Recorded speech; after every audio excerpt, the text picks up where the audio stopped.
अस्सलामुअलैकुम।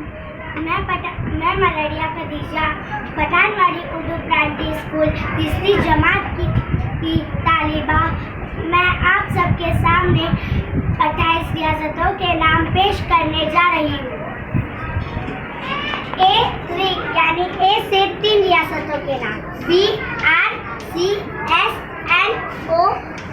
1 यानी इन सब से 1 रियासतों के नाम। M से 6 रियासतों के नाम। UKGJHT 2 यानी इन सब से 2 रियासतों के नाम।